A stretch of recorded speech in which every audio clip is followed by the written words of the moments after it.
chapter 4.1, part 2. We're moving on to our subheading of art buy-in for the community, and we're going to look at some different structures and different embodiments of what that looks like. So we're starting here with our Frank Lloyd Wright Museum, the Guggenheim in New York City. This is kind of a big open area inside of here. This is a skylight. It's kind of hard to see because it's opaque. It's not like clear glass, but there's a lot of light that comes down in here. And then the artwork is sort of on these walls as you go down a spiral, sort of a walkway. What Frank Lloyd Wright talks about this, and you'll see this quote in the book, it's a temple of spirit, a monument, okay? So he's trying to show a cathedral-like environment or a dome-like, kind of more like a mosque or a temple-like interior with this sort of circular architecture. You can see around the rest of New York City here that everything is square and geometric in that fashion. It's still geometric, but it's a very different visual read than the rest of the buildings around it. So with our temple that we have, we're having artwork in there, so the focus is different. We're not thinking about religion or a sporting event.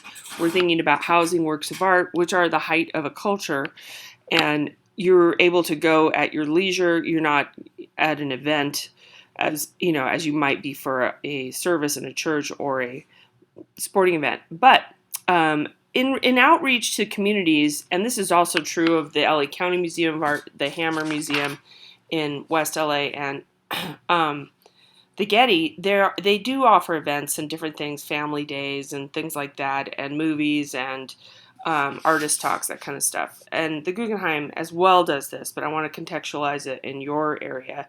The Palm Springs Museum this is very true as well. So it's a gathering place, but not in the sense that necessarily you're gathering there to pray or to cheer on a team, but you're there to look at the works of art.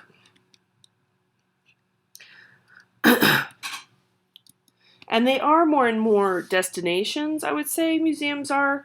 Definitely the Bilbao, Spain museum, the structure itself is something worth visiting, and that's also true of the Getty, which was done by Geary, the architect Geary. Okay, so we're going to get into Patrick Doherty here, really interesting artist. This is a piece in progress, homegrown in 2014. And what he does is he takes a lot of saplings, and this is a little foreign to us in our sort of desert or slower growth part of the world, but a lot of the eastern seaboard in the south and Midwest, there's a lot of fields of saplings, and there's some nice videos on him if you get interested. And these pieces, he does them all over the country. You'll see them. You'll hopefully see one eventually. But what he does is he takes a field of saplings, which are just kind of like little baby trees growing up, and then he cuts those down. He has a bunch of people helping from the community. He'll put an ad out for volunteers, or a local museum will help sponsor this. And they'll cut out all the saplings. He prefers willow, but this one, I believe, is made out of some different local materials, maple, and he'll use whatever saplings are local, but willow is the most bendable, sort of most able to manipulate type of a tree. Oh, gum. Sweet gum's the other one. So he can bend and twist it. This is almost like basket making in a way on a large scale. So he's weaving these in and out, and he's building quite a strong structure. It takes quite a while to build these, and they last for about 2 years.